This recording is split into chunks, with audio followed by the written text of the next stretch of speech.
आइए आज आप सब जानेंगे वर्ष 2023 मार्गशीर्ष मास कृष्ण पक्ष में एकादशी का व्रत कब किया जा रहा है। तो जानेंगे आप सभी एकादशी व्रत के शुभ मुहूर्त के बारे में, पारण समय के बारे में, व्रत नियम महत्व के बारे में, पूजन विधि के बारे में, इस दिन व्रत का पारण जो कि किस चीज से किया जाएगा और इस दिन भगवान को विशेष करके किस वस्तु का भोग लगाना चाहिए। तो आइए जानेंगे आप इन सबों के बारे में। संपूर्ण जानकारियाँ की प्राप्ति के लिए वीडियो को अंत तक जरूर देखें। चैनल पे नए हैं तो चैनल को लाल बटन दबा करके सब्सक्राइब करें, साथ में बेल आइकन घंटी को दबाएं ताकि वीडियो का नोटिफिकेशन आपको समय से मिलता रहे। कमेंट में ओम नमो भगवते वासुदेवाय जरूर लिखें। मार्गशीर्ष यानी कि अग्रहण मास के कृष्ण पक्ष में पड़ने वाली एकादशी को इसे उत्पन्ना एकादशी कहा जाता है। इस दिन से ही एकादशी व्रत की शुरुआत मानी जाती है। भगवान विष्णु के शरीर से एक दिव्य देवी प्रकट हुई थी जिनका नाम एकादशी हुआ और यही उत्पन्ना एकादशी से एकादशी व्रत की शुरुआत मानी जाती है। जो भी भक्त सच्ची श्रद्धा के साथ नियम और निष्ठा के साथ उत्पन्ना एकादशी का व्रत करते हैं, इस दिन भगवान विष्णु, माता लक्ष्मी, माता एकादशी का पूजन करते हैं तो यह सभी प्रकार के पापों को नष्ट करने वाली है। एकादशी का व्रत जो कि भगवान विष्णु, भगवान श्री कृष्ण को अति प्रिय होता है। प्रत्येक माह के कृष्ण पक्ष और शुक्ल पक्ष की एकादशी तिथि के दिन एकादशी का व्रत किया जाता है। हर व्रत का अपना अपना विशेष महत्व माना गया है। इसी प्रकार से मार्गशीर्ष मास कृष्ण पक्ष की उत्पन्ना एकादशी का अपना विशेष महत्व माना गया है। जो भी भक्त एकादशी का व्रत करते हैं उनको जो पुण्य फल मिलता है वह शुद्ध तीर्थ में स्नान कर भगवान का दर्शन करने का पुण्य फल इसके 16वें अंश के समान भी नहीं होता है। व्यतिपात युग में संक्रांति में सूर्य एवं चंद्र ग्रहण के समय में कुरुक्षेत्र में स्नान करने का जो फल होता है वह सब एकादशी व्रत करने वाले को अनायास ही प्राप्त हो जाता है। अथवा अश्वमेध यज्ञ करने से 100 गुना अधिक पुण्य फल प्राप्त होता है। 1000 तपस्वियों को 7000 वर्ष भोजन कराने का धर्म पुण्य प्राप्त होता है। वेद वेदांग तथा पुराण एवं सहस्त्र गोदान का जो फल प्राप्त होता है 10 ब्राह्मणों के भोजन कराने के पुण्य फल से 10 गुना अधिक पुण्य फल एक ब्रह्मचारी को भोजन कराने में होता है और 1000 गुना अधिक कन्या एवं भूमिदान के देने से होता है और इससे 10 गुना अधिक पुण्य भूखे को खिलाने से होता है। अन्नदान करना अत्यंत ही महान एवं अनुपम पुण्य है। इसके प्रभाव से देव और पितर गण दोनों ही संतुष्ट हो जाते हैं और इसका संपूर्ण महात्म्य देवताओं को भी दुर्लभ है। नित्य व्रत करने का आधा फल एक मूल व्रत में होता है। तीर्थ करना तभी तक महत्व का है, दान एवं नियम तभी तक पुण्यप्रद है जब तक एकादशी का व्रत न किया गया हो। शंख द्वारा जल पीना वर्जित है, मछली एवं मांस का खाना भी वर्जित है। 1000 यज्ञ भी एकादशी की बराबरी नहीं कर सकते।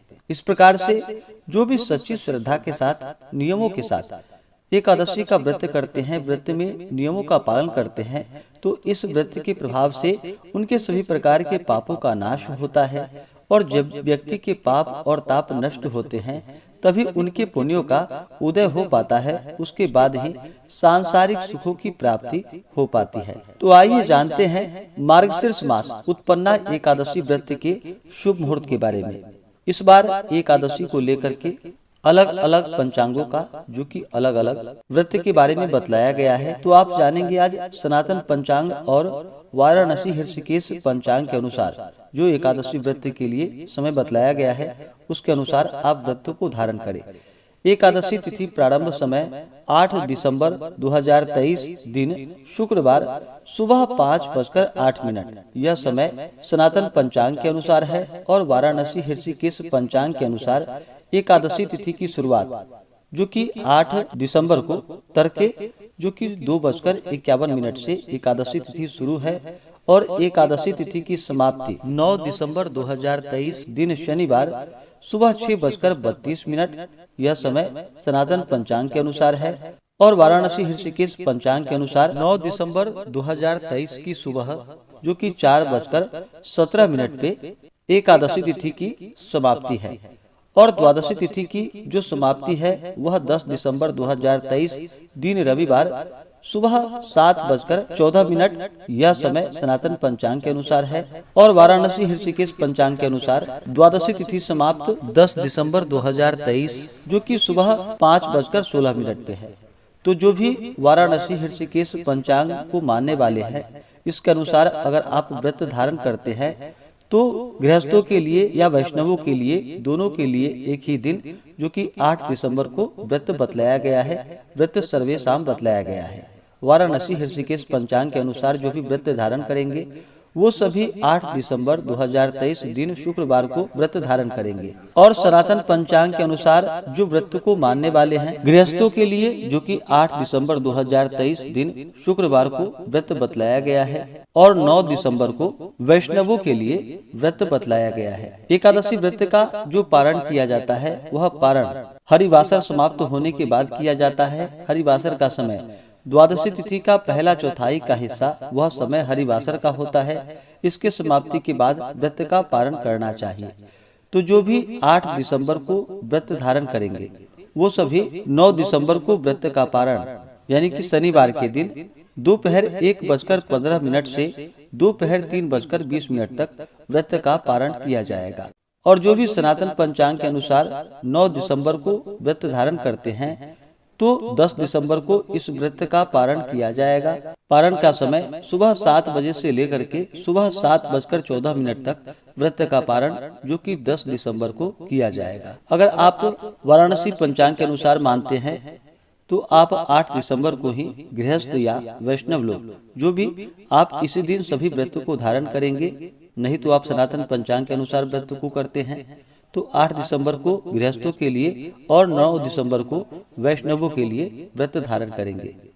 इस व्रत का पारण जो कि गोमूत्रेण पारणम यानी कि गौमूत्र से व्रत का पारण है, यह संभव ना हो तो आप तुलसी दल, जल या फल से व्रत का पारण करें। 8 दिसंबर को जो सूर्योदय का समय है वह समय सुबह 6:31 और सूर्यास्त शाम 5:08।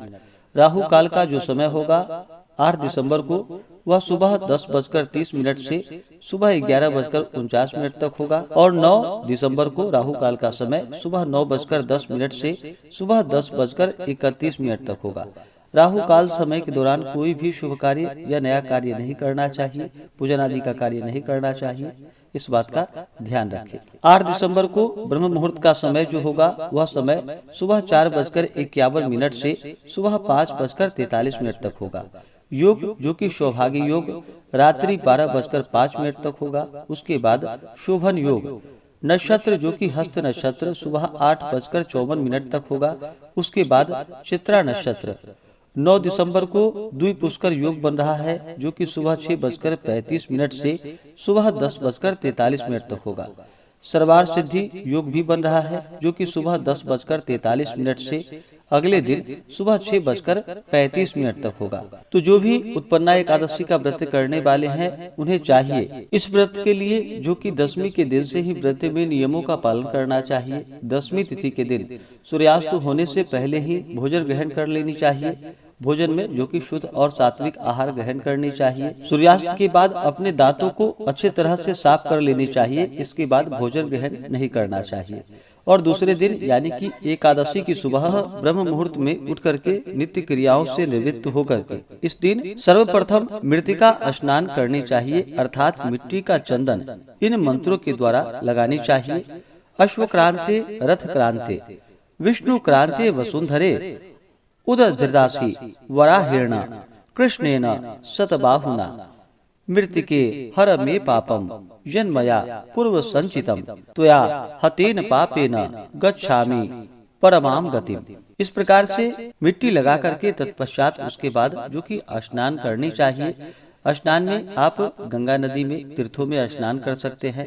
वहाँ पे संभव ना हो पाए तो आप घर के नहाने के पानी में ही थोड़ा सा गंगाजल मिला करके स्नान करें। शुद्ध वस्त्र धारण करके भगवान सूर्य देव को अर्घ्य प्रदान करनी चाहिए और फिर व्रत का संकल्प लेना चाहिए। भगवान विष्णु से प्रार्थना करनी चाहिए कि हे भगवान विष्णु, हे माता लक्ष्मी, हे एकादशी माता, आज मैं उत्पन्ना एकादशी का व्रत करने जा रहा हूँ या करने जा रही हूँ। इस प्रकार से भगवान से प्रार्थना करें कि आज मैं चोर, पाखंडी, मिथ्यावादी, अपवादी, देव द्विज निंदक, अगम्य गामी, दुराचारी, पराया धन हरने एवं देव द्रव्य चुराने वाले पुरुषों का ना तो दर्शन करे और ना संभाषण करे। इस प्रकार से भगवान से प्रार्थना करे कि यह व्रत मेरा निर्विघ्न पूरा हो, हमारे सभी प्रकार के पाप और ताप नष्ट हो जाए। आपके मन में जो भी इच्छा हो, जो भी कामना हो, वह भगवान विष्णु से कहे और प्रार्थना करे कि यह व्रत मेरा निर्विघ्न पूरा हो और हमें पुण्य फलों की प्राप्ति हो, आप हमें आशीर्वाद प्रदान करें। इस प्रकार एकादशी के दिन भगवान से प्रार्थना करें और एकादशी तिथि के दिन, जो कि दिन और रात्रि उपवास रहते हुए भगवान का सुबह और शाम के वक्त पूरे विधि विधान के साथ भगवान विष्णु का, माता लक्ष्मी का, एकादशी माता का पूरे विधि विधान के साथ पूजन करना चाहिए। और इस दिन जल, पुष्प, धूप, दीप आदि से पूजन करके नैवेद्य आदि अर्पित करनी चाहिए। विशेष प्रकार से भगवान विष्णु को, भगवान श्री कृष्ण को, जो कि तुलसी दल अर्पित करनी चाहिए। इस दिन भोग में खास करके भगवान को, जो कि पंचामृत से स्नान करा करके गुड़ एवं बादाम से युक्त पदार्थों का अवश्य ही भगवान को भोग लगाना चाहिए और उसे प्रसाद के रूप में ग्रहण भी करना चाहिए। तो यह अनंत फल दायी माना गया है। इस प्रकार से पूजन करके एकादशी की रात्रि जहाँ तक हो सके नृत्य, गीत आदि करके रात्रि में जागरण करनी चाहिए और द्वादशी की सुबह उठ करके स्नान करके शुद्ध वस्त्र धारण करके भगवान का पूजन और आरती करके ब्राह्मणों को भोजन करवानी चाहिए, ब्राह्मणों को दान और दक्षिणा देनी चाहिए। इसके बाद फिर समय के अनुसार व्रत का पारण करना चाहिए।